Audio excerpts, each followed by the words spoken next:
જે માણસ તમને સાચી સલાહ આપતો હશે એ જિંદગીમાં ઘણું ગુમાવી ચૂક્યો હોય છે. જય શ્રી કૃષ્ણ મિત્રો. તો આજે આપણે વાત કરશું લેસર સોઈંગ મશીન વિશે. તો આપણી પાસે અહીંયા કેસેટ છે અને આપણી પાસે લોટિંગ છે. લોટિંગની અંદર આપણે માનો કે 38 હીરા છે, 34 હીરાનો લોટ પાડેલો છે. એ કેસેટમાં આ રીતે ફિટ થતા હોય છે. તમે જોઈ શકો એમ આપણે સાઇન મારેલા છે, એકદમ અલાઇનમેન્ટ વાઇઝ અને પરફેક્ટલી ગોઠવેલા છે. અને આનું આપણે હવે લેસર સોઈંગ કરશું. તો આને આપણે મશીનરી ઉપર ચડાવશું અને એની ઉપર લેસરનો મારો એટલે કે light amplification stimulated emission by radiation, કે આપણે એના બધાના ફર્સ્ટ લેટર લઈએ તો લેસર થાય છે અને લેસર કિરણો આની ઉપર પડે છે. હવે આ લેસર કિરણો એક પ્રકાશના કિરણો હોય છે જેમાં ઇન્ફ્રારેડ કિરણો અને અલ્ટ્રાવાયોલેટ કિરણોનું મિશ્રણ હોય છે અને એને ઉત્તેજિત કરવામાં લેસર આપણે ક્રિએટ કરીએ છીએ. જે શક્તિશાળી સમૂહ કહેવાય લેસરનો, જે ડાયમંડ ઉપર પડે છે અને ડાયમંડનું કટિંગ કરે છે. હવે એક્યુરેટ આ સીધું જ ચાલવાનું છે એટલે આપણને ખબર પડી જવી જોઈએ કે આપણું જે અલાઇનમેન્ટ છે એકદમ પરફેક્ટ હોવું જોઈએ, જેથી કરીને આપણે એ રીતે કટિંગ થાય. હવે આ લેસરની અંદર આપણે શું છે, ડેપ્થ છે, XYZ ડિરેક્શન છે, એ બધું સેટ કરવાનું હોય છે પરફેક્ટલી. આ મોનિટર છે, મોનિટર ઉપર આપણને ખ્યાલ પણ આવી જાય લાઈક કે આ ડાયમંડ આપણે અત્યારે લગાડેલા છે એ જ પ્રમાણે ડાયરેક્ટ કીબોર્ડના યુઝથી આપણે આની અંદર સેટિંગ કરશું. આપણે પાસે આ પણ છે લાઈક કે કેસેટની અંદર આપણે ડાયમંડ લગાડેલા છે. હવે ડાયમંડની અંદર આપણે લોટ વાઇઝ લખેલું પણ છે, જેથી કરીને શું થાય કે આ કટિંગ થઈ જશે પછી કોઈનો હીરો આમ તેમ ના થઈ જાય. જે આપણે ડાયમંડ કટ કરેલો છે એનો એ પીસ કેવી રીતે કટ થયો છે એ જોવા માટે પણ આપણે જોઈ શકીએ છીએ કે હવે આ તો છે એનું કેમિકલ, કે જે કેમિકલનો યુઝ કરીને તમે ડાયમંડ ઉડે નહીં. એટલે કે જ્યારે લેસર સોઈંગ એની ઉપર પડશે ત્યારે શું થાય છે કે ડાયમંડ ઉડતા સિમેન્ટથી છૂટા પડી જતા હોય. જ્યારે આ તમે કેમિકલ એની ઉપર લગાડો છો, જ્યારે જો આ લેસર આની ઉપર પડે છે ત્યારે એ પ્રોબ્લેમ નથી આવતો. એટલે એ કેમિકલ લગાડવાનું હોય છે જનરલી. અને તમને આ મેં અગાઉ પણ કહી દીધું કે XYZ ડિરેક્શનની અંદર આપણે ડેપ્થ પણ આપવાની હોય છે, જેથી કરીને અમુક માનો કે ડાયમંડ જાડો હશે તો એ પ્રમાણે આપણે ડેપ્થ સિલેક્ટ કરશું કે જેથી કરીને એ ડાયમંડ કટ થઈ જાય. તો લેસર સોઈંગ શીખવું એકદમ ઇઝી છે. થોડુંક તમારે ટ્રાય આપવાની છે. લાઈક કે આ જો કટિંગ થઈ ગયું હોય તો એને પરફેક્ટલી આપણે કેવી રીતે કટિંગ સેકન્ડ સ્લાઇડમાં કરવું તે પણ આપણે જોવું જરૂરી છે.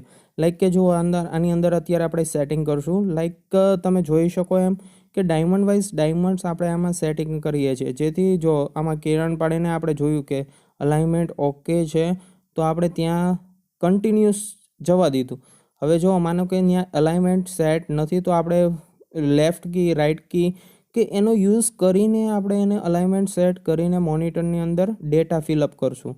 હવે ડેટા ફિલઅપ જો ભાઈ અત્યારે કર્યા અને ત્યાર પછી એનું કટિંગ કરવાનું સ્ટાર્ટઅપ કરશું, જેથી કરીને શું થાય કે ડાયમંડ જે આપણે બાય ડિફોલ્ટ જે પ્રોગ્રામ સેટ કર્યો છે એ પ્રમાણે મશીન ચાલશે. અત્યારે આ રેકોર્ડિંગ કરી લેશે મશીન કે આ પ્રમાણે ચાલવાનું છે. જો અત્યારે આમાં જે ચલાવે છે ત્યાં લેસર મશીનની નીચે જે સ્ટેજ હશે તો તે પણ આ રીતે જ મૂવમેન્ટ થશે કે ડાયમંડનું આપણે કેસેટ તો ફિક્સ જ કરેલી છે જેની ઉપર લેસર પડવાનું છે અને આ સાઇન મારેલી છે. સાઇન પ્રમાણે જે કટ થવાનું છે એ આપણે જોવું જરૂરી છે.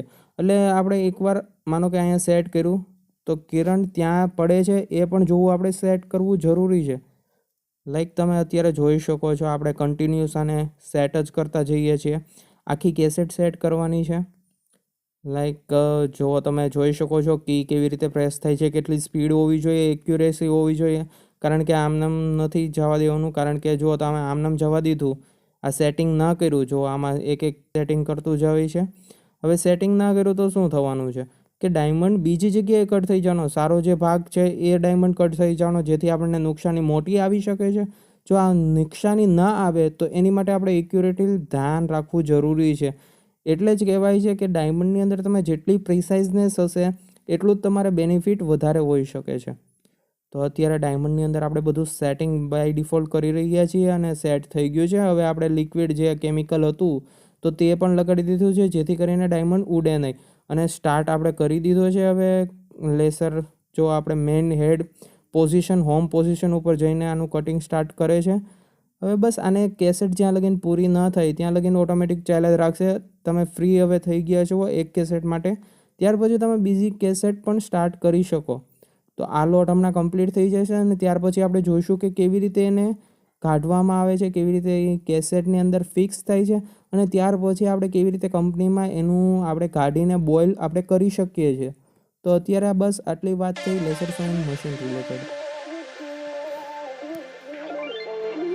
Ain't no love like a goes so fast, all tied up like a captive. I'm on to you. Used to pay to my life, standing on rainbows, playing it cool. I don't felt this in ages, and I've no more patience. So won't you please?